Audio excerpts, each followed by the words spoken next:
मोदी सरकार भले ही पहली पारी पूरी कर दूसरी पारी खेल रही हो, लेकिन पिछले 70 साल में देश में कोई खास नहीं हुआ।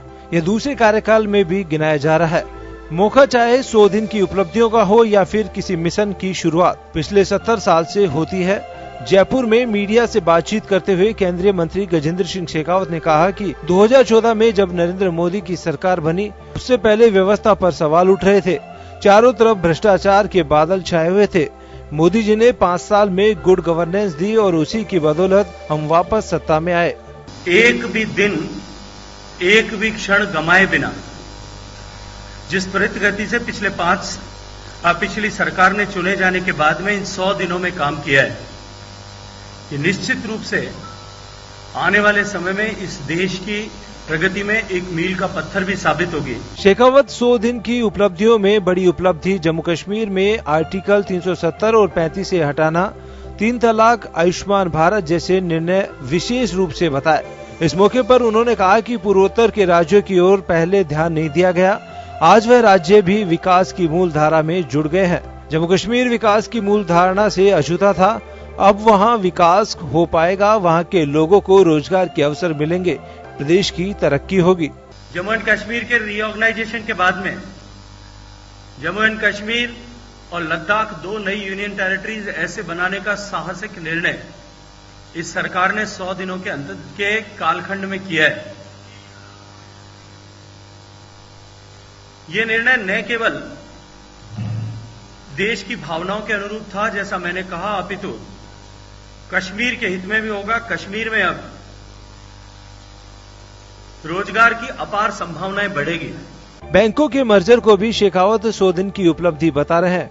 रिजर्व बैंक से फंड निकालने को बेहतर इकोनॉमी के लिए कहा जा रहा है। जब उनसे पूछा गया कि $5 ट्रिलियन इकोनॉमी का लक्ष्य लेकर चल रहे हो, मार्केट में आर्थिक व्यवस्था चरमराई हुई है, ऐसे में लक्ष्य पूरा कैसे होगा? इस पर शेखावत का कहना था कि दुनिया में आर्थिक मंदी है, लेकिन हमने व्यवस्था को काफी मेंटेन किया है। देश को 5 ट्रिलियन इकोनॉमी बनाने का लक्ष्य लेकर के, विजन लेकर के माननीय नरेंद्र मोदी जी की सरकार ने काम करना प्रारंभ किया है। जब 2014 में माननीय मोदी जी के नेतृत्व में सरकार बनी थी, तब भारत विश्व की 11वीं बड़ी अर्थव्यवस्था थी। 11वीं बड़ी अर्थव्यवस्था से बढ़ते हुए 5 साल में हम 5वें स्थान पर आए हैं। 65 साल में जिस मुकाम में भारत की अर्थव्यवस्था ने 2 ट्रिलियन की इकोनॉमी बनने की कामयाबी पाई थी, केवल 5 साल के कालखंड में उसे बढ़ा करके लगभग 3 ट्रिलियन तक पहुंचाने में कामयाबी पिछले 5 साल में देश की सरकार ने मोदी जी के नेतृत्व में कामयाब किया है। शेखावत ने राहुल गांधी के 100 दिन पर किए गए ट्वीट का भी जवाब दिया और साथ ही कहा कि सभी राज्यों को जल शक्ति विभाग बनाने के लिए उन्होंने पत्र लिखा था। कई राज्य इस व्यवस्था से सहमत हैं, लेकिन राजस्थान से कोई रिस्पॉन्स नहीं मिला। शेखावत राजस्थान के रहने वाले हैं और जब उनसे राजस्थान के हिस्से का पानी मिलने के विवाद पर पूछा गया तो वह सीधा जवाब नहीं दे पाए। हर घर जल मिशन जल जीवन जो माननीय प्रधानमंत्री जी के उद्घोषणा के बाद में प्रारंभ हुआ है, मित्रों, कुल मिलाकर के देश में ग्रामीण परिक्षेत्र में जो 18.5 करोड़ हैबिटेशंस ऐसा अनुमानित हैं, 18.5 करोड़ घर परिवार ऐसे अनुमानित हैं, उनमें से अभी केवल 3 करोड़ 52 लाख ही घरों तक पीने का पानी नल के माध्यम से पहुंचता है। ब्यूरो रिपोर्ट, जन टीवी न्यूज।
में स्वागत आपका। मैं हूं योगेंद्र, आप देख रहे हैं खास खबर। खास खबर में हम बात करेंगे सरकार के 100 दिन की।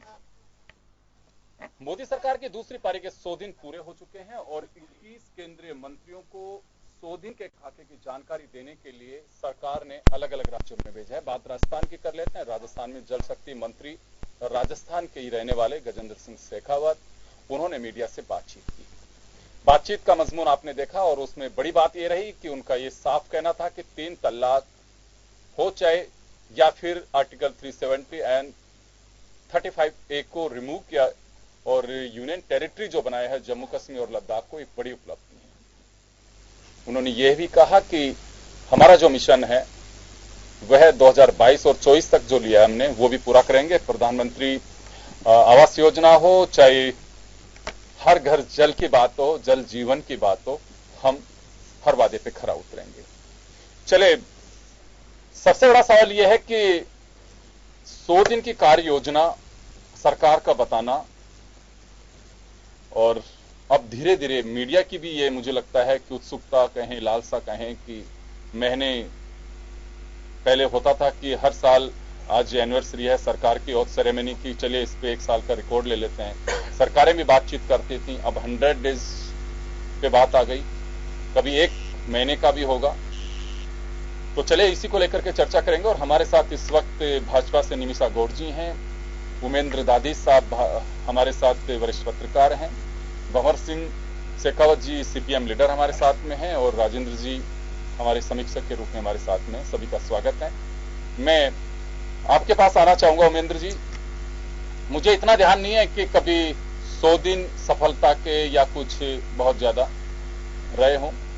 कुछ होर्डिंग्स में जरूर, पहले तो ये भी देखा जाता था कि जन्मदिन के भी होर्डिंग लग रहे हैं और बड़ा आश्चर्य सा होता था, फोटो भी क्लिक होती थी कि फलाने के जन्मदिन पर रक्तदान शिविर उसके होर्डिंग्स लगे हैं। अब तो सब कॉमन बात हो गई है।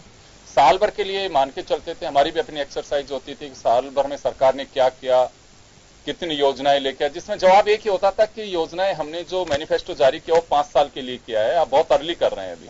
अब तो 100 दिन की बात होने लगी है। देखिए योगेंद्र जी, हर चीज में बदलाव आता है। आधुनिकता के साथ साथ में राजनीतिक क्षेत्र में कुछ बदलाव आया है। लोगों के देखना चाहते हैं, मतदाता ये देखना चाहते हैं कि 100 दिन का क्या इनका कामकाज का नतीजा है। वैसे मैं कहूं कि मोदी सरकार के 100 दिन की बात करना एक अलग चीज है, क्योंकि ये सरकार कंटिन्यू चलती आई है, इसका पार्ट 2 है। क्योंकि पहले भी इन्होंने काम किया, 5 साल इन्होंने काम किया, 5 साल की नतीजा है। लोकसभा में इनको पूर्ण बहुमत मिला और जनता ने इनको बहुत अच्छे मतों से जिताया। इसलिए 100 दिन की बात केवल एक समीक्षा है कि एनडीए सेकंड में इन्होंने 100 दिन में क्या काम किया। 100 दिन की बातों की यदि बात की जाए तो मैंने आपके चैनल के माध्यम से 2 दिन पहले भी यहाँ पे कहा था कि इस सरकार के कामकाज को कई प्रकार से देखा जा सकता है। 100 दिन में हम ये भी कह सकते हैं कि सरकार ने तो उपलब्धियां अपनी बताई और हर सरकार, हर मंत्रालय अपनी उपलब्धियां बताएगा, बताना भी चाहिए। यदि मानिए विश्व में एक संदेश जाता है कि सरकार ने कोई काम नहीं किया तो भी उस देश के लिए नुकसानदायक होता है, और सरकार की उपलब्धियां बताना हर सरकार के लिए, चाहे किसी भी दल की हो, आवश्यक है, बताना चाहिए। यदि विभाग अपनी उपलब्धियां नहीं बताएंगे तो जनता में भी गलत संदेश जाएगा। इसलिए हो सकता है 100 दिन में इन्होंने जो अलग अलग मंत्रियों को इनको अलग अलग राज्यों में भेजने का काम किया, एक उपलब्धि के लिए किया है। मैं यहाँ ये कहना चाहूंगा कि गजेंद्र सिंह जी ने जैसा बताया कि पानी की बात को लेकर 100 दिन में उन्होंने बताया कि हमने योजना बनाई है लेकिन उसको अभी क्रियान्वित करना, और 100 दिन में कोई चीज क्रियान्वित हो भी नहीं सकती क्योंकि समय लगता है कोई भी चीज को क्रियान्वित करने में। केवल एक प्रारूप बनाया जा सकता है, एक खाका तैयार किया जा सकता है। तो यदि हम ये कहें कि पिछली सरकार के समय में जो इनके काम हुए थे वो तो यथावत चलेंगे, लेकिन एनडीए सेकंड आने के बाद में इन्होंने क्या योजना बनाई 100 दिन में, वो एक नई चीज है। अब यहाँ सबसे बड़ी बात आती है कि धारा 370 हटाना, इसके अलावा आतंकवाद विरोधी नियम है, अधिनियम, उसमें कुछ संशोधन करना, ये 3 तलाक वाली बात आना, और सबसे बड़ी मुख्य बात यह कि चंद्रयान जैसी बात भेजना, ये भी 100 दिन की उपलब्धियों में बात होगी।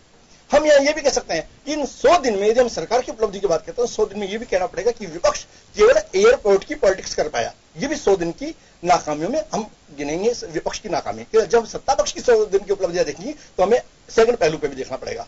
सेकंड पहलू में देखेंगे कि 100 दिन में विपक्ष के कई नेताओं के बीच जिस प्रकार से सीबीआई के इनके मामले में फंसे, ये भी 100 दिन में देखना पड़ेगा। और इसमें साथ में कह सकते हैं कि सरकार ने भ्रष्टाचार पे नियंत्रण करने के लिए इस प्रकार का काम किया। बात आती है कि विपक्ष का काम है अपनी बात कहना। विपक्ष कोई भी विपक्ष हो, चाहे भारतीय जनता पार्टी यदि विपक्ष में होगी तो भी तत्कालीन सरकार को नाकाम बताएगी, उसको अच्छा नहीं बताएगी और विपक्ष का काम सरकार को खींचने का है। मैं चलिए आपके पास आऊंगा, मैं राजेंद्र जी के पास जाना चाहूंगा एक बार। राजेंद्र जी, मोदी सरकार के 100 दिन को आप किस तरह से देखते हैं? देखिए, मोदी सरकार का ये दूसरा फेज है और इसके अंदर जो 100 दिन की उपलब्धियां है मोटे मोटे रूप से जो उन्होंने किया है, निश्चित रूप से जनता ने उनको काफी सराहा है। चाहे वो 375 वाला हो, 35 वाला हो, जम्मू कश्मीर के पुनर्गठन वाला हो, या 3 तलाक वाला हो, या और जो दूसरे पर आतंकवाद विरोधी वाले है, विदेश बाहर से जो हथियार खरीदे इन्होंने, अपाचे जैसे भी है, तो एक है कोई चंद्रयान वाली बात है, सब चीजें। पर देखिए, मैं दूसरी बात कहता हूँ, ठीक है उपलब्धियों 100 दिन के अंदर उपलब्धि हर सरकार बताएगी, बताना भी चाहिए, पर महत्वपूर्ण चीज अब ये हो जाती है कि सरकार के सामने जो बड़ी चुनौतियां हैं उनको लेकर के भी अब चर्चा होनी चाहिए, क्योंकि चुनाव के पहले भी वो चुनौतियां थी, आज भी वो चुनौतियां है, चाहे आर्थिक क्षेत्र की हो, चाहे बेरोजगारी को लेकर के हो, चाहे पड़ोसी से पाकिस्तान से अभी भी हमारे संबंध अच्छे नहीं है और जिस तरह की, हालांकि हमने उसको बिल्कुल आइसोलेट कर दिया, पर वो स्थिति हो, या विपक्ष से जो एक तारतम्य बैठना चाहिए लोकतांत्रिक देश के अंदर, अब उसको मैं सरकार को दोषी नहीं मान रहा हूँ, विपक्ष भी उतना ही दोषी जितनी सरकार दोषी। तो एक वो तारतम्य वाली स्थिति कहीं ऐसी चीज हो कि किसी एक मुद्दे के ऊपर पक्ष और विपक्ष दोनों एक होकर के सामने आए, वो चीजें स्थिति, तो वो एक चुनौतियां सरकार के सामने, उन चुनौतियों को लेकर के सरकार को भी आगे बढ़ने की काफी कुछ जरूरत है। चलिए, मैं सीधा रिएक्शन में भंवर सिंह जी का लेना चाहूंगा। भंवर सिंह जी, 100 डेज पे आप क्या कहेंगे? सरकार की उपलब्धियां जो सरकार ने किया है, उसकी बुकलेट भी जारी की, एग्जीबिशन भी लगाई है और जगह जगह मंत्री कह भी रहे कि हमने 100 दिन में ये सब कुछ किया। जो पेपर्स में आता है वही सब कुछ कहा, लेकिन एक सरकार का अधिकृत कोई व्यक्ति कहता है, सरकार का मंत्री कहता है, वो बात थोड़ा अपने एक स्ट्रेंथ रखती है कि मंत्री ने कही है सबसे के सामने ये बात नहीं। देखिए, देश की जो वर्तमान हालत है, अगर मंत्री जी आकर के प्रचार कर रहे हैं, अगर अपने राजस्थानी में कहावत है, सब खींचड़ा में घी डाले तो अपना आप ही दिख जाए, कहवा की जरूरत को नहीं, ना दिखावा की जरूरत, वो कहीं दिखाई दे नहीं रहा है। आज आम आदमी जिस तरह से परेशान है, आपको देखना क्या होगा, आम आदमी के घर में खुशहाली है क्या, उसके पास में रोटी दोनों समय की है क्या, ये देखने की सबसे बड़ी जरूरत है। घर का मालिक सारा दिन खूब भाग दौड़ करता है, बड़े मिनिस्टरों से मिल आता है, राष्ट्रपति से मिल आता है, मुख्यमंत्री से मिल आता है, शाम को घर आता है, बीवी पूछते कितने कमा कर, बोला नहीं मैं बड़े बड़ा लोगों से मिल रहा हूँ, आप पाकिस्तान की ऐसी की तैसी कर का हूँ मैं। अरे भाई लायो गाई खावा ना, वो बता लावा ना गाई नहीं। वो हालत है देश की वर्तमान में, जो आर्थिक स्थिति है। अभी आपको पता 3 दिन पहले 6 तारीख को जो एम्प्लॉयर एसोसिएशन जो मैन्युफैक्चर है ऑटोमोबाइल सेक्टर की, उसने ताज पैलेस होटल के अंदर अपनी वार्षिक अधिवेशन रखा और जिसमें 2 मंत्री जी मौजूद थे और भागना पड़ा मंत्री जी। वहां कोई मजदूरों की नहीं थी, ना कोई आम आदमी की थी। वो कौन थे? वो मालिक थे जो मैन्युफैक्चरिंग सेक्टर के हैं, जो हर साल अपनी मीटिंग वहां करते हैं। अरुण ठाकुर को भागना पड़ा है, अनुराग ठाकुर को, जो वित्त राज्य मंत्री है। तो आप समझ सकते हैं कि देश की हालत क्या है। आज 370 हटाने से ये जो छद्म राष्ट्रवाद पैदा करते हैं, वो कश्मीर हमारा हिस्सा था। आज क्यों बोलना पड़ा? कल जो है जाकर के आसाम के अंदर अमित शाह जी को कि नहीं, हम 11 राज्यों से वो काम नहीं करेंगे जो हमने कश्मीर में किया है। इसका मतलब दोगली नीति है तुम्हारी। वहां के लोगों ने कहा तुम यहां से भी जमीन खरीदने का जो बैन है क्या हटाएंगे? अमित शाह जी को बोलना पड़ा नहीं नहीं नहीं, गुमराह मत होना, इन 11 राज्यों से नहीं हटाएंगे। तो फिर कश्मीर से क्यों हटाया? वो दुश्मन है। वो इसलिए कि आप पोलराइजेशन कर रहे हैं हिंदू मुस्लिम के नाम देश में, इसलिए हटा रहे हैं। इनकी दोगली नीति को समझने की जरूरत है। अमित शाह जी जाके आसाम में और जो कश्मीर में जाके कुछ बोलते हैं, ये समझने की जरूरत है। एक छोटी सी बात, हाँ 370, 371 थोड़ा सा अंतर है उसमें। अरे वो बयान दे रहे हैं, वो 371 वहां पे भी लागू है ना। जो हिली स्टेशन है वहां जमीन खरीदने पे पाबंदी है, इसलिए तो जो 11 राज्य हैं जिनमें ये पाबंदी अभी बरकरार है, कश्मीर में भी थी ये बरकरार, उन्होंने वहां से हटाई, तभी तो विवाद उठ रहा है। तो ये जो दोगली नीति है ना, वो बंद कर। वहां पे भी हो रहा है कि कल हमारे करेंगे, नहीं नहीं मैं गारंटी दे रहा हूं बीजेपी की तरफ से। अरे आप उनको गारंटी दे रहे हो, आप कश्मीर में बीजेपी विरोध कर रही है, मैं आपको कह रहा हूं। वहां के अध्यक्ष ने विरोध किया है कि हमारी जमीन हम नहीं लेने देंगे ऐसे किसी को। तो आप 370 का जिन पे लागू कर रहा है आर्टिकल 370 एक तो अभी लागू आर्टिकल 2 और 3 को आपने विड्रॉ किया है। तो ऐसा कौन सा बड़ा काम कर दिया? कोई पाकिस्तान जीता है या चाइना जीत लिया? अगर पीओके जीत लो, आप एक्साइज चीन जीत लो तो मैं मानू, तब तो पीठ थपथपा मोदी जी की। लेकिन इसके लिए क्या पीठ थपथपा? जहां 7वां नंबर हम पहुंच गए 5वें नंबर से अर्थव्यवस्था में, आज डूब रहे हैं कि क्या हो रहे हैं। आज हम हेल्थ के मामले में 194 देश में 154वें देश पे हैं। आज हमारे यहाँ लोगों को स्वास्थ्य नहीं मिल रहा है। आज डिलीवरियां रास्तों में होती है, साधन नहीं है उनके लिए, एम्बुलेंस नहीं पहुंचती है, महिलाओं की डिलीवरियां रास्तों में हो जाती है, अस्पताल नहीं है, ये स्थितियां पैदा हो रही है।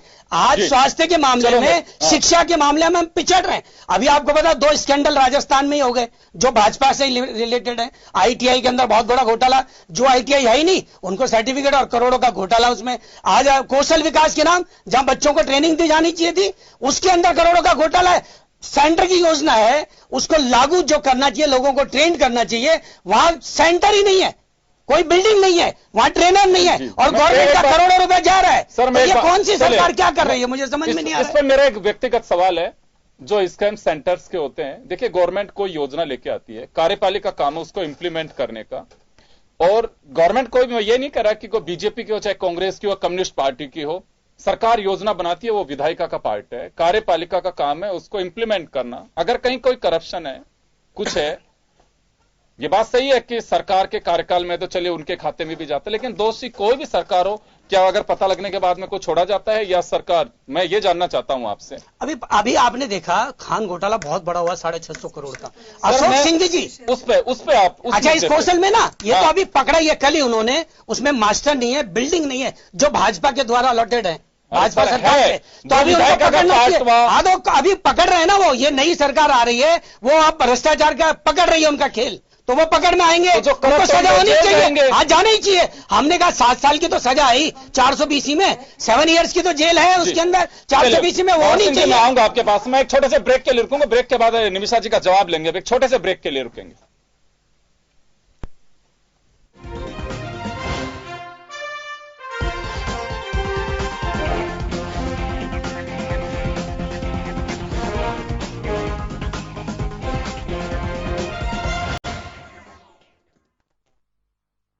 के बाद एक बार फिर आपका स्वागत है। आप देख रहे हैं खास खबर, बात कर रहे हैं मोदी सरकार 2 के 100 डेज। सरकार ने अपने करीब 21 नेताओं को, मंत्रियों को पूरे देश भर में अलग अलग राज्यों में भेजा और 100 डेज की कार्य योजना उसकी जानकारी दे रहे हैं। चलिए निमिषा गौड़ जी के पास में मैं जाना चाहूंगा। ब्रेक से पहले कई सवाल खड़े हुए, खासकर सीपीएम नेता भंवर सिंह जी ने सवाल खड़े किए।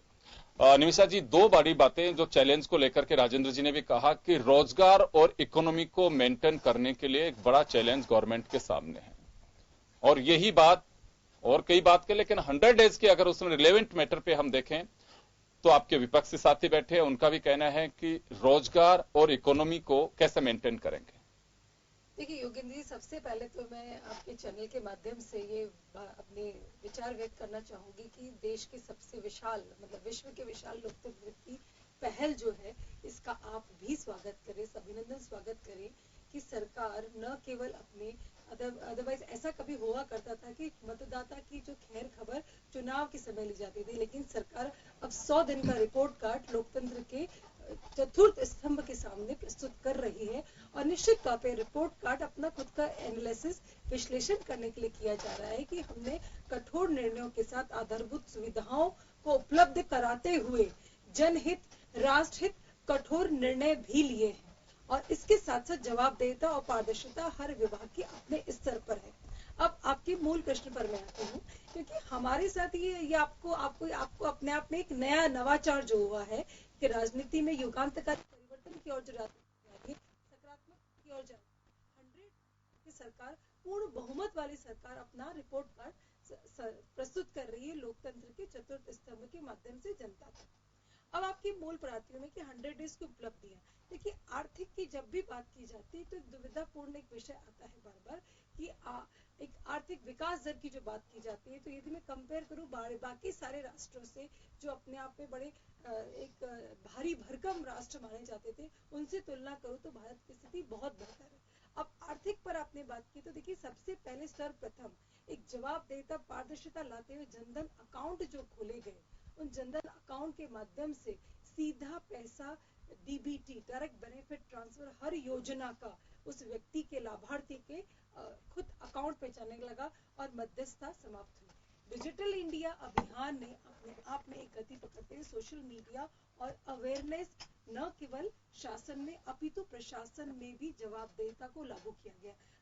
अब जो एक हवा चलती है कि नहीं अभी स्थिति ठीक नहीं है, तो मैं बहुत ही मुझे पीड़ा होती है जब हम विचार की बात करते हैं और वैचारिक द्वंद्व की बात करते हैं और माकपा के प्रतिनिधि बैठ करके यहाँ पर एक उपेक्षा भरा कटाक्ष कर रहे हैं कि वो घर पर आता है। तो ये तो एक बहुत सुलभता की बात है कि आप आज अपने राष्ट्रपति, प्रधानमंत्री, सामान्य कार्यकर्ता की तरह प्रधानमंत्री और अन्य मंत्री कार्य कर रहे हैं, और वो बात करता है, वो पाकिस्तान को अपनी खुद की पीड़ा मानता है कि पाकिस्तान यदि ऐसा कर रहा है, पाकिस्तान ने आज अशांति भारत के अंदर दी है और उसको लेकर के कड़े कानून बनाए और आतंकवादी निरोध आया, तो आज कहीं ना कहीं भारत सुरक्षित होने लगा है।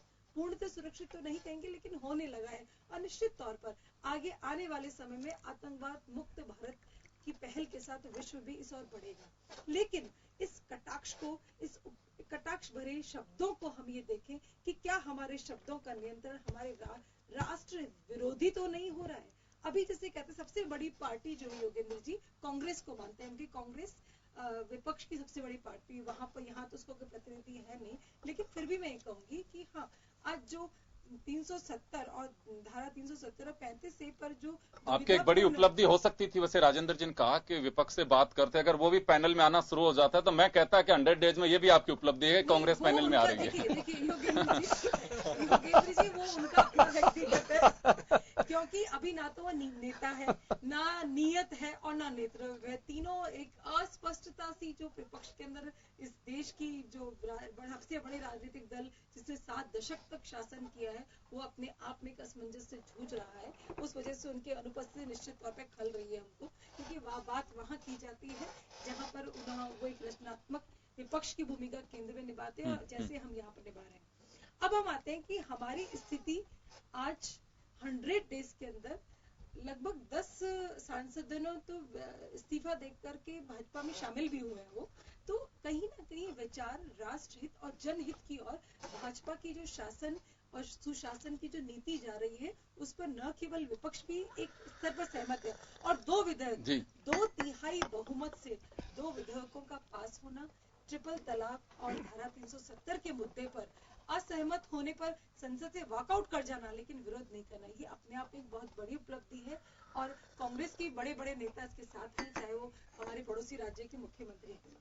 जी देखिए, मैं ये बात आप सही कह रहे हैं कि राज्यसभा में बड़े इजी गोइंग तरीके से आपने बड़े बड़े विधेयक पास करे, बहुत अच्छी बात है ये, इसमें कोई संदेह भी नहीं है कि आप लोगों का फ्लोर मैनेजमेंट बहुत बेहतर रहा। लेकिन मैं एक बात कहना चाहूंगा, यह पार्टी पंडित दीनदयाल उपाध्याय की आइडियोलॉजी पे है, और आई थिंक आप आरएसएस से ताल्लुक रखती हैं, शायद पढ़ा भी होगा आपने। आप वॉल्यूम 2 ही पढ़ के देखना, शायद पहले के भी क्लब जो बना हुआ है उसके अंदर भी इसका जिक्र है। कोई भी व्यक्ति राजनीति में भविष्य में अगर दल छोड़ करके आता है तो समझिए कि वो स्वार्थी है। आप इसको उपलब्धि बता रही हैं कि 10 सांसद हमारी पार्टी में आ गए। ये नहीं है उपलब्धि, ये है कि वो वैचारिक, मैं उस हिसाब से कह रहा हूं, जनहित राष्ट्रहित की बात, मैं सवाल नहीं खड़ा कर रहा हूं, मैं तो आपको बता रहा हूं। ये पंडित दीनदयाल उपाध्याय जी के मैं किताब जो बता रहा हूं, मैं तो उसका आपको हवाला दे रहा हूं। वैचारिक सहमति वाली बात मैंने बोली है। आज भूपेंद्र सिंह हुड्डा नहीं आए, चाहे उनके वो पूर्व विदेश राज्य मंत्री शशि थरूर ने कमेंट किया हो, चाहे आज ज्योतिरादित्य सिंधिया जी ने कमेंट किया हो कि हम 370 इसमें कोई डाउट नहीं, लेकिन अच्छी बात है। ये तो वैचारिक द्वंद्वता की बात कर रही है, वैचारिक सहमति की बात कर रही है, इसे उपलब्धि में नहीं गिनी आप कि आज हालत ये हो गई कि एक मत हो ही नहीं पा रहे हैं। और एक मत तो एक ही बात है, आप जनहित के कार्य करने के लिए राजनीतिक क्षेत्र में आकर के आप पॉलिसी मेकर बनते हैं, लेकिन आप जनहित से अलग उठ के यदि आप जाते हैं तो राजनीतिक दल में आप स्वाभाविक इस्तीफा देना, तो इसे उपलब्धि ना मान करके इसे एक जनहित राष्ट्रहित एक कार्य करने वाला मिशन मानिए। एक उपलब्धि और मैं बताती हूँ आपको योगेंद्र, रोजगार पे एक बार रोजगार पे और बता दीजिए आप। नहीं, उपलब्धियां तो देखिए ये सारी गजेंद्र सिंह जी ने बताई है पूरी। हाँ बता दीजिए, अगर कोई है तो जरूर बताइए। छूट गया चाहूंगी कि जब शासन सरकार करती है, विकास की बात करती है, आधारभूत सुविधाओं के लिए जवाबदेहिता के साथ कार्य कर रही है, लेकिन अभी एक परिवर्तन जो आया है हमारे प्रधानमंत्री जी की पहल से, जनहित के नीतियों को एक सामाजिक आंदोलन का प्रारूप दिया जा रहा है, चाहे स्वच्छता हो, चाहे वो जल मिशन हो, चाहे प्लास्टिक मुक्त हो, जनसंख्या नियंत्रण हो, तो एक सामाजिक अभियान में हर जन जुड़ता चला जा रहा है। ये भी अपने आप में एक उपलब्धि मानूंगी, क्योंकि डिजिटल इंडिया अभियान से जन अभियान और जन अभियान से मन की बात बनके, तो हर व्यक्ति विकास की जो बात की जाती है, एक दूरदर्शी विकास की जो बात की जाती है, उसमें अपने आप में सामाजिक आंदोलन का स्वरूप जो दिया जा रहा है, ये अपने आप में एक बहुत बड़ी उपलब्धि है। चलिए, रोजगार को लेकर आप बताइए कि रोजगार को लेकर बड़े सवाल खड़े हो रहे हैं, और रोजगार की स्थिति यह है कि 100 डेज में आप देखेंगे तो कोई ऐसी स्थितियां नहीं बन पा रही हैं। ऑटोमोबाइल सेक्टर है, राजस्थान की बात करिए, 25,000 लोग ऑटोमोबाइल सेक्टर, केवल ऑटोमोबाइल में बेरोजगार हो रहे हैं। और देखिए, आप बहुत बेहतर समझते होंगे, बहुत अच्छे पढ़ी लिखी हैं, आपने पीएचडी की है। मैं एक बात जानना चाहता हूं, और ये उसूल है, किसी भी देश की तरक्की का पैमाना वो एक्सपोर्ट कितना कर रहा है और इंपोर्ट कितना कम कर पा रहा है। ये बड़ी बात है। ये अब इकोनॉमिक्स की ये मतलब बेसिक सिद्धांत है, जो बहुत ही, मेरे पास इकोनॉमिक्स नहीं रही, लेकिन सुनते हैं अर्थशास्त्रियों से, उस हिसाब से मैं बता रहा हूं। और ये क्यों कह रहा हूं आज आपको मैं, ये बात मुझे बहुत अच्छे से ध्यान है। मनमोहन सिंह जी के द्वितीय पारी के 1 साल पूरे होने पर राजनाथ सिंह जी आए हुए थे यहां पे, तब उन्होंने 2 बड़ी बात कही थी कि अगर मेरे को अवसर मिलेगा और हमारी सरकार बनेगी तो कृषि का अलग से बजट होना चाहिए, इस देश की आवश्यकता है। शायद ओमिंद्र जी होंगे उस वक्त। और दूसरी बात ये कही थी, जो मैं बता रहा हूं आपको, कि इकोनॉमिक्स के ये चाहे कितने बड़े अर्थशास्त्री हमारे देश के प्रधानमंत्री हो, अगर हम आज एक्सपोर्ट कम कर पा रहे हैं और इंपोर्ट ज्यादा कर पा रहे हैं तो कोई व्यवस्था हमने बहुत दुरुस्त नहीं की है। ये बात तब की है जो इकोनॉमी पूरे दुनिया की डामाडोल स्थिति के अंदर थी, तब की बात बता रहा हूं। तो आज स्थितियां वैसी हैं, उस समय 6.9 थी, आज 5 पे सरकारी आंकड़े बता रहे हैं। और देखिए, मैं तो दूसरी बात कहता हूं, बात रोजगार की होनी चाहिए। हो सकता है पैसा कभी कम मिल सकता है, किसी को ज्यादा मिल सकता है, हर व्यक्ति को गवर्नमेंट जॉब नहीं मिल सकते, मानसिक रूप से तैयार भी रहना चाहिए। तो रोजगार की स्थिति के लेकर के मैं आपसे जानना चाहूंगा। देखिए योगेंद्र जी, निश्चित तौर पर जो आर्थिक आधार जो होता है, वो आपने जो कहा, मैं इस बात पे पूर्णतः सहमत हूँ कि हमारा इंपोर्ट और एक्सपोर्ट का जो रेशो है वो एकदम बैलेंस्ड होगा, तब हम इकोनॉमी को मानेंगे। लेकिन अभी जो एक सिनेरियो है, हमारी जो इकोनॉमी है वो ट्रांसपेरेंसी की ओर बढ़ रही है। देखा होगा आपने, डायरेक्ट टैक्सेशन इंप्रूवमेंट कई फीसदी हुआ है, इतना हुआ है कि जितना रिकॉर्ड स्तर में कभी नहीं था। ये उपलब्धि है साहब, मैं तो कह रहा हूं, इसका रोजगार और जीडीपी से क्या संबंध है? जब डायरेक्ट टैक्सेशन और जब ये जो डायरेक्टली जो बेनिफिट्स जो आपके आते हैं, उसके बाद आपकी जो आंकड़े उपलब्धता का जो सेंटर है, सबसे मेजर बात जो है, एक बार स्मृति ईरानी जी ही बैठी थी ओपन डिबेट में, तो उन्होंने बातें कही थी कि सबसे मेजर पॉइंट हमें जो नोट करना होगा, संगठित और असंगठित क्षेत्र जो भारत के अंदर है, उसमें कितने रोजगार के आंकड़े हैं, सरकारी और गैर सरकारी। इस आंकड़ों के एकत्रीकरण का स्थान नहीं है। लेकिन फिर भी चुनाव से पूर्व जब कांग्रेस ने कहा कि 22 लाख हम सरकारी नौकरियां देंगे, तो 22 लाख वही आंकड़े थे कि जो बचे हुए आंकड़े सरकार की प्रक्रियाधीन सरकारी नौकरियों के थे। तो ये आंकड़े स्पष्ट तौर पे एक प्लेटफॉर्म पर भी आएंगे, और ऐसी जो स्थितियां बयां की जा रही है, वैसी स्थिति मार्केट में नहीं है। हम ये कहेंगे कि बाकी जो आर्थिक निमिषा जी नाम लेते हैं, देखिए, कांग्रेस का आपने जिक्र किया है, कांग्रेस ने अपने मैनिफेस्टो में एक बात और कही थी, आपने कहा ना कि 22 लाख जो प्रोसेस में है उन्हीं के लिए।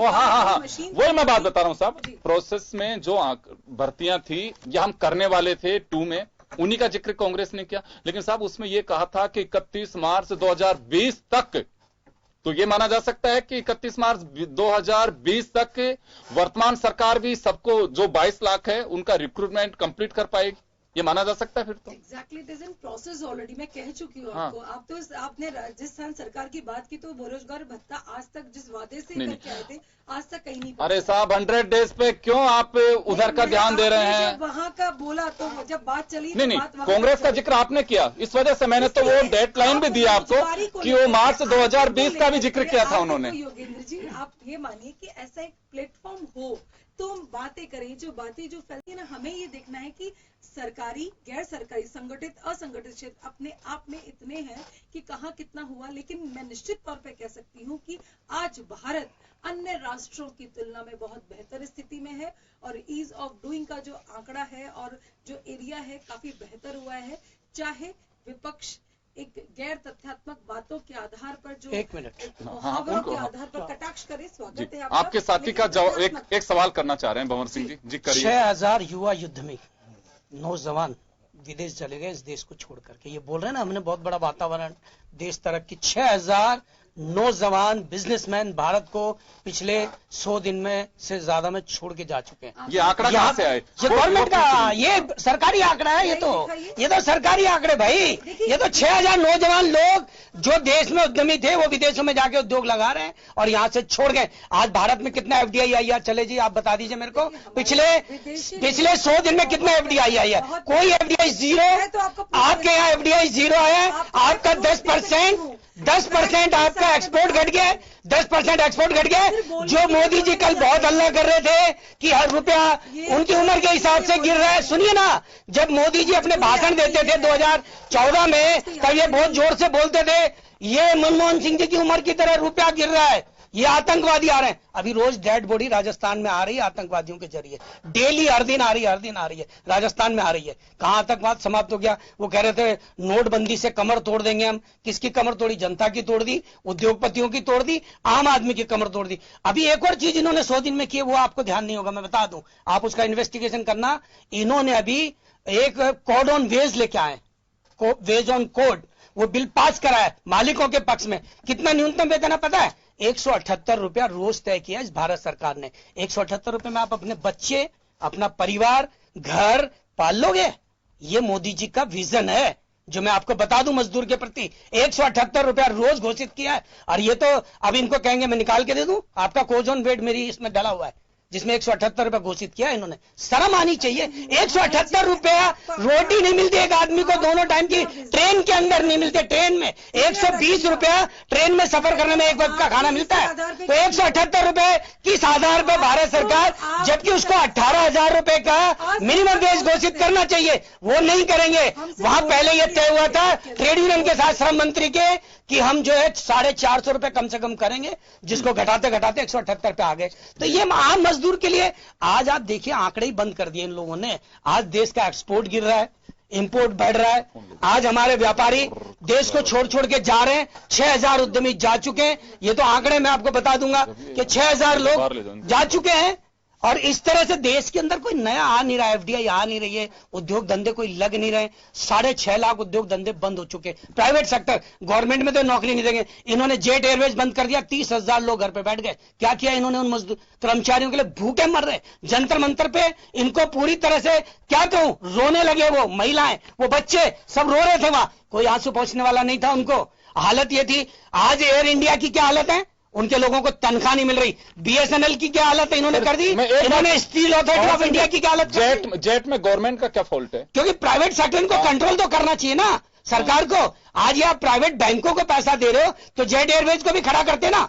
25-30 हजार लोग तो भारत के लोग हैं ना, वो कोई विदेशी तो नहीं है ना, भारत के कर्मचारी हैं। आज सरकार की जिम्मेदारी नहीं बनती कि 25-30 हजार लोगों का रोजगार जा रहा है, तो वो उसके लिए उनकी जिम्मेदारी बताइए।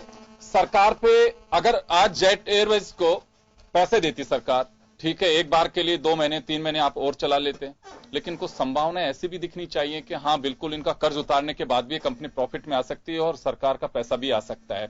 फिर विजय माल्या की तरह फिर उंगलियां उठती कि सरकार ने जानबूझ करके इतना पैसे दिया और पैसे लेकर के नरेश गोयल भी यहां से रफू चक्कर हो गए। एक समय यही मोदी जी बोलने लगे थे कि साहब अब तो चप्पल पहनने वाला भी हवाई जहाज में सफर करेगा। आप याद करिए शब्दों को। अब आज चप्पल पहनने वाला छोड़ो, आप जैसे पैंट टाई लगाने वाले की भी आफत आ रही है। उनका किराया कितना बढ़ गया। वो कंपटीशन जो हुआ ना, वो कंपटीशन ने बर्बाद कर दिया उनको आपस में। वो पूरी तरह से एक दूसरे से मार काट मच गई। ये मार्क्स में लिखा सैकड़ों साल पहले, ये बड़ी मछलियां सब छोटी मछलियों को खा जाएगी। और हालत इंडिगो की भी यही है, थोड़े दिनों में कहीं वो भी चली जाएगी। तो कौन देगा? एयर इंडिया को बेचने में लग रहे हैं, रोजाना नीलामी निकाल रहे हैं उसकी। अरे आप बने बनाए घरों को बेच रहे हो। जिस घर का मालिक घर का सामान बेचने लग जाए, उस घर की स्थिति क्या अच्छी है? घाटे में कब तक चलाएं उसको? नहीं, घाटे में क्या, सरकार को मैनेजमेंट करना चाहिए ना। ये इनका घर का बनाया हुआ नहीं है ना। नवरत्न उद्योग भारत के इनके बनाए हुए नहीं है। ये जमीनें बेच रहे हैं क्योंकि उसमें क्या होता है वो समझने की जरूरत है। लीक सेट के एक बात कहना चाहूंगा, आने वाला वक्त, आज कोई सरकारी उपक्रम अगर घाटे में जा रहे हैं, ये बात सही है कि मिसमैनेजमेंट प्लस सैलरी, सर इस देश में बड़ा इश्यू है। सैलरी, पेंशन, इसमें कोई सरकार कुछ नहीं कर सकती। मोदी जी जैसे 10 मोदी जी भी आ जाएं तो कुछ आज किसी को भी नौकरी से आप बाहर नहीं कर सकते। कल देखिए स्थिति क्या बन जाती है। आज राजस्थान की एक छोटी सी बात बता रहा हूं, उन्होंने कर दिया ना सर। बदल दिया। एक सेकंड, ये कोड ऑन वेज में क्या हुआ है? यही तो हुआ है। अरे सर सुन तो लीजिए। 62,000 करोड़ रुपए राजस्थान में एजुकेशन की सैलरी और पेंशन पे जा रहे हैं भाई साहब। 62,000 करोड़। आज राजस्थान रोडवेज की हालत है, घाटे का कारण यह सवारियां ज्यादा नहीं है, बड़ा कारण यह है कि आप पैसे कंडक्टर्स की सैलरी एक प्राइवेट गाड़ी में दे रहे हो 7,000 रुपए, वहां दे रहे हो 70,000 रुपए, 90,000 रुपए ड्राइवर के। ये साहब कैसे चलेंगी? ये कहीं तो आकर के इकोनॉमी बदल रही है सर। ये केवल सरकारों की बात नहीं। आज हम उंगली उठाना बहुत सहज है, लेकिन वास्तव में इसको प्रैक्टिकली बनाना होगा।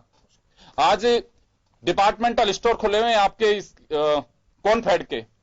चलो आप ये बात एक सेकंड सर, मैं एक सेकंड आप ही के सवाल में थोड़ा कॉर्नफेड के सवाल और जोड़ दूं। 1,10,000 रुपए वहां केवल बिल काटने वाले की सैलरी है सर वहां पे। नहीं मैं बता दें अभी बता रहा हूँ, ठीक आप जो बोल रहे हैं। मैं दूसरा सवाल कैसे नहीं जाएंगे? मैं एक बात बोलूं, अभी उत्तराखंड के अंदर विधायक जी की तनख्वाह 2.5 लाख से बढ़ा के 4 लाख की, उसके लिए क्यों नहीं बोलते आप लोग? बोले हमने तो पहले दिन राजस्थान में बड़ी 4 लाख रुपए एक व्यक्ति ने विरोध नहीं किया, हमारी पार्टी के व्यक्ति ने विरोध किया। 4 लाख सवाल किस बात के देते हैं उसको? नहीं, क्या वो सरकारी नौकर है? मैं ये नहीं, और उसके साथ सुविधाएं कितनी है? सिंह जी आप अदरवाइज मत लेके, नहीं अदरवाइज नहीं ले रहा हूं, दूसरी बात करो। मैं तो कह रहा हूं ये बड़ा चिंता का विषय है। कितने लोग हैं वो? इतनी भारी देश में कितने लोग हैं? 1 करोड़ सरकार, भारत सरकार के 1 करोड़ लोग हैं। पैसा 1 करोड़ कर्मचारी है भारत सरकार के, पेंशन में जा रहा है। 1 करोड़ भारत सरकार के कर्मचारी, 90% कर्मचारी को 10,000 रुपए से कम वेतन मिलता है भाई साहब आज की तारीख में। 90% कर्मचारियों को। ये 10% लोग हैं जिनको उच्च वेतन मिलता है, वर्षों की कुर्बानी है उनकी, उन्होंने त्याग किया, देश के लिए काम किया है। आज आपको वो बड़ा अमाउंट लगता है, लेकिन आप भारत के राष्ट्रपति का अमाउंट पहले 10,000 था, आज उसका कितना अमाउंट हो गया? आज अडानी अंबानी बाबर सिंह जी आप सुनिए तो सही सर। मैं तो आज एक बात कहूंगा, ये गवर्नमेंट कोई भी हो चाहे, उनकी मॉनिटरिंग पावर है और उनको करनी चाहिए। गवर्नमेंट सेक्टर में जॉब्स नहीं है, इसमें कोई डाउट नहीं है। 3 खाली होते हैं तो 1 पद भरता है, ये सच्चाई है। ये ले ही नहीं रहे हो तो भर्तियां। वर्ल्ड बैंक की जो रिपोर्ट है और जो बाध्यता है, राजेंद्र जी को मालूम है, गवर्नमेंट सर्विस से आए हुए हैं, वहां वर्ल्ड बैंक की बाउंडेशन है आपके पास में कितने एम्प्लॉइज को आपको कम करना होगा। मुझे पता है क्यों होगा? उनकी चिंता इस बात की थी कि जो आज 5 रुपए में लगा हुआ है, रिटायरमेंट तक उसको 100 रुपए देने हैं आपको। वो पैसा कहां से आएगा? केवल पैसा अगर हम केवल जो आज टैक्स पेयर्स का पैसा है सैलरी और पेंशन में नहीं, गवर्नमेंट साहब चाहे कोई भी हो, चाहे अडानी को खड़ा करे, चाहे अंबानी को करे, चाहे भंवर सिंह जी को खड़ा करे, या चाहे उमेंद्र जी को खड़ा करे, सर उनको संरक्षण देना होगा। प्राइवेट सेक्टर आपको जॉब दे रहे हैं, उनके बारे में सोचिए। ऑटोमोबाइल सेक्टर से ना मेरी कंपनी जुड़ी हुई है ना मैं जुड़ा हुआ हूं, लेकिन चिंता आज हर व्यक्ति को है। अगर पड़ोसी बेरोजगार बैठता है तो सर वो आपकी भी चिंता होनी चाहिए। ऑटोमोबाइल सेक्टर हो चाहे रियल एस्टेट सेक्टर हो, आज बाउंडेशन तो दूर की बात है साहब, उनको खड़ा तो करिए। आपको खिलाड़ी आज बीमार हो रहा है, वो हॉस्पिटलाइज्ड है, कहेंगे साहब कल तो इसको ओलंपिक चैंपियनशिप में उतरना है, उसको खड़ा तो होने दीजिए। आज चिंता इस बात की होनी चाहिए कि वास्तव में कमर जहां टूट रही है उसको खड़ा करने की जरूरत है। केवल भाषणबाजी है, कहने भर से काम नहीं चलता है। सच्चाई जो है इसे स्वीकार करना चाहिए। चलिए हमारे पास में समय कम है। उमेंद्र जी मैं आपके पास में आना चाहूंगा। राजेंद्र जी से एक मेरा छोटा सा सवाल और छोटा सा निमिषा जी से होगा। मैं आपसे जानना चाहता हूं, निमिषा जी ने एक बात कही थी कि यह भरोसे की बात है, और ये बात सही है कि जब हम मीडिया में बैठ करके गजेंद्र सिंह जी से बात कर रहे थे तो उनका पहला शब्द ये था कि 2014 मई से पहले गुड गवर्नेंस एक चिंता का विषय था और लोगों को लगता था कि क्या होगा इस देश का, इस तरह से करप्शन फैल रहा है। लेकिन हमने 5 साल में उसे सही करके वापस जनता का भरोसा किया और जीत गए। अभी इन्होंने बताई एक बात, गवर्नेंस हो सकती है, बढ़िया है, उंगली नहीं उठ रही, चलिए बहुत अच्छी बात है, होना भी इसी वजह से वोट भी देते हैं आपको, कि 10 सांसद हमारे यहाँ पे आ गए, 100 डेज की उपलब्धि है। आप इसे कैसे देखते हैं? देखिए पहली बात तो कि 10 सांसद नहीं आए, 10 पूर्व सांसद हम कह सकते हैं। पूर्व सांसद यदि आते हैं जाते हैं तो उनका कोई महत्व नहीं है। यदि कोई व्यक्ति पद पे होते हुए कुछ निर्णय लेता है तो उसकी बात होती है। इसके अलावा मैं इस बात को मानता हूं कि दल बदलने वाले व्यक्ति को मैं उचित नहीं मानता, चाहे किसी भी पार्टी का हो। जब जो व्यक्ति किसी भी पार्टी में राजनीतिक दल में प्रवेश करके आता है, उससे कुछ पाता है, कुछ कारणों से दल को छोड़ के चला जाता है, तो उसको हम ये कह सकते हैं लालची प्रवृत्ति का राजनेता कह सकते हैं। यदि हम इसको उपलब्धि माने कि दल बदल के आ रहे हैं, तो ऐसे लोग आज आपके साथ में कल आपको भी छोड़ के चले जाएंगे। विश्वसनीय नहीं है। राजनीति में विश्वसनीयता भी बहुत आवश्यक है।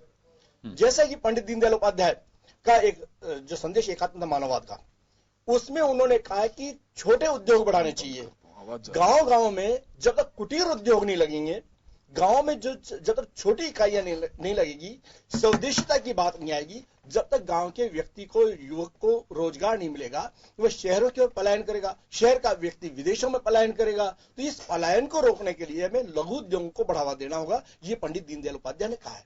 एकात्मता मानववाद की बात। सर समय कम है, राजेंद्र जी मैं ये जानना चाहूंगा, देखिए 100 डेज किसी भी गवर्नमेंट के लिए बहुत ज्यादा दिन नहीं होता, लेकिन अपेक्षा इस वजह से है कि 5 साल मोदी सरकार कंप्लीट कर चुकी है और 100 डेज अब हैं, तो 100 डेज में आपके हिसाब से क्या एक ऐसा होना चाहिए था कि वास्तव में उससे जनता में मैसेज जाता? देखिए योगेंद्र जी, जो जनता में मैसेज जाने वाली बात है वो तो जा चुका है, क्योंकि जनता ने 370 को लाइक किया है, 35A को लाइक किया है, जम्मू कश्मीर का जो पुनर्गठन हुआ उसको लाइक किया है, जल शक्ति जो कि अब इम्प्लीमेंट होगा उसको भी जनता ने पसंद किया। इसलिए बहुत बात करना तो बेमानी होगा कि साहब जनता ने इनको पसंद नहीं किया। देखिए चंद्रयान की आंशिक विफलता को भी जनता ने बहुत उसको पॉजिटिव पूरा देश साथ में रहा। अब मैं दूसरी चीज कह रहा हूँ जिसपे पूरी बहस हो रही है आर्थिक मुद्दे को लेकर। देखिए आप बीजेपी गवर्नमेंट की जो पहले 5 साल थे उसके अंदर उन्होंने कई प्रयोग किए, नोटबंदी का भी हो गया, GST का भी हो गया। ये अब ये कोई नई चीज करते हैं तो उसके परिणाम धीरे धीरे आते हैं और उसके दुष्परिणाम भी शुरुआत में हम लोग को देखने को मिलते हैं, क्योंकि GST को तो सही तरीके से लागू होने में कई चीजें अब जो है, क्योंकि 100 दिन के अंदर सरकार ने उन मुद्दों को उठाया जो सीधी सीधी जनता को प्रभावित कर रहे थे, इस तरीके मतलब इमोशनली जो प्रभावित कर रहे थे, चाहे जम्मू कश्मीर का मुद्दा हो, NIA का मुद्दा हो या दूसरे मुद्दे। अब सरकार का ध्यान निश्चित रूप से आर्थिक क्षेत्र पे जाएगा, क्योंकि आप देखिए गडकरी जी लगातार करें, दूसरे मंत्री जी लगातार करें MSME सेक्टर को प्रमोट करने की, जिसके बाद उमेंद्र जी अभी कह रहे थे कि जब तक MSME सेक्टर प्रमोट नहीं होगा, उसके पास तब तक पैसा नहीं आएगा, उनको अवसर नहीं मिलेंगे, तब तक देश में आज बेरोजगारी की जो स्थिति है या जो आर्थिक स्थिति है वो ठीक नहीं हो सकती। तो उस तरफ उन्होंने ध्यान देना चालू किया है। 59 मतलब बहुत जल्दी ऋण, मतलब 59 मिनट के अंदर कुछ इस तरह का ऋण देने वाली भी जो उन्होंने घोषणा की है, ये सब चीज धीरे धीरे इम्प्लीमेंट होगी। इसलिए इन चीजों को ऐसा निराशावादी अपने को सोच लेकर के नहीं चलना चाहिए कि ऐसी स्थिति बिगड़ जाएगी। दूसरी चीज देखिए, कई कारणों को आपको देखना पड़ेगा। ऑटोमोबाइल सेक्टर की हम बात कर रहे हैं, आप देखिए कि कितना जो प्रदूषण को लेकर के इंटरनेशनली जो मामला उठ रहा है उसको लेकर के, और जो बीजिंग में हुआ, यूरोप के कई देशों में हुआ, सर पॉल्यूशन की चिंता है, उससे रोजगार का संबंध क्या है? नहीं मैं उसको बता रहा हूँ कि अब उसको जो डाइवर्ट कर रहे हैं, टेक्नोलॉजी डाइवर्ट होने में टाइम लगेगा। पुरानी टेक्नोलॉजी, इसीलिए आपने देखा होगा कि मारुति वगैरह ने 2 दिन तक बंद रखने का भी निर्णय किया, 2 दिन तक उनके कारखाने बंद रहेंगे। अब टेक्नोलॉजी को चेंज होने के अंदर निश्चित रूप से टाइम लगेगा, और उसकी वजह से ऑटोमोबाइल सेक्टर तो इसीलिए प्रभावित हो रहा है कि खास तौर से हमको वो टेक्नोलॉजी चाहिए जिससे प्रदूषण कम से कम हो। एक चीज, दूसरी चीज आप देखिए कि अब सिचुएशन किसी न किसी सेक्टर में आता है, आप किसी गली में निकल जाइए, मकान के अंदर जगह होने के बाद में भी 2 गाड़ियां बाहर खड़ी हुई मिलेगी आपको किसी भी इलाके में। जयपुर के आप किसी भी इलाके में चल जाइए, मैं सिर्फ जयपुर को उदाहरण दूं, आप दिल्ली में तो स्थिति और भी मिलेगी, मुंबई, बेंगलोर कहीं भी जाओगे तो देखिए सिचुएशन पॉइंट तो आएगा। दूसरी चीज, कल हम सड़क पे साइकिलें ज्यादा देखते थे, आज हमको स्कूटर और मोटरसाइकिलें कम देखने को मिलेगी, हमको गाड़ियां ज्यादा मिलेगी। इसलिए देखिए उन सारी चीजों को देख करके हमको चलना पड़ेगा। तो उसी हिसाब से सर वो तो टेक्नोलॉजी की बात हुई, टेक्नोलॉजी जिस पर विचार करना भी चाहिए, बहुत अच्छी बात है। यूरो 2 आई, 4 आई, अब 5 की बात कर रहे हैं तो अच्छी बात है, 6 भी आ रहा है। हाँ, ये इसमें कोई नहीं, लेकिन वो तो भविष्य की चर्चा है। उससे मैं ये नहीं समझ पा रहा हूं कि ऑटोमोबाइल सेक्टर में जो बेरोजगारी बढ़ रही है उसका असर क्यों अभी से क्यों पड़ रहा है, मैं तो बहुत जानना चाह रहा था आपसे। मार्केट के अंदर वो जो प्रदूषण वाले जो बाहर ना, वो उनको तो जनता लोगों के पास पैसा नहीं है खरीदारी करने के लिए, खरीदारी के लिए पैसा, समय खत्म हो गया, समय खत्म हो गया। मैं निमिषा जी से शुक्रिया अदा करा दूं क्योंकि मिल जाएगा, समय कम है। जी निमिषा जी, आप कुछ कहना चाहें तो कह दीजिए एक बात। जो सबका साथ, सबका विकास, सबका साथ, सबका विकास और सबका विश्वास को लेकर के माननीय प्रधानमंत्री जी के नेतृत्व में भारतीय जनता पार्टी का जो कार्यकाल है उसके 100 डेज की उपलब्धियां चतुर्थ स्तंभ के माध्यम से जुड़ने के माध्यम, और निश्चित तौर पर एक एनालिसिस जो जनता करने लग गई है, एनालिसिस के माध्यम से नीतियों को भी चेंज किया जा रहा है, वो अपने आप में एक विशाल लोकतंत्र की बहुत बेहतरीन पहल है, जिसका विशेष स्वागत करता हूं। बहुत बहुत शुक्रिया आप सभी का। और खास खबर में हमने बात की गवर्नमेंट के 100 डेज की, और जैसा मैंने तो पहले भी कहा कि सरकार 5 साल कंप्लीट कर चुकी है, इसी वजह से नए क्या कुछ किए हैं तो सरकार ने भी उचित समझा कि चलिए बताया जाना चाहिए जनता के बीच जाकर के, और अपने अपने हर सरकार के अपने एक रणनीति का एक हिस्सा होता है ये। और वही सरकार कर रही है। बहुत बहुत शुक्रिया आप सभी का। खास खबर में इतना ही, दीजिए इजाजत, नमस्कार।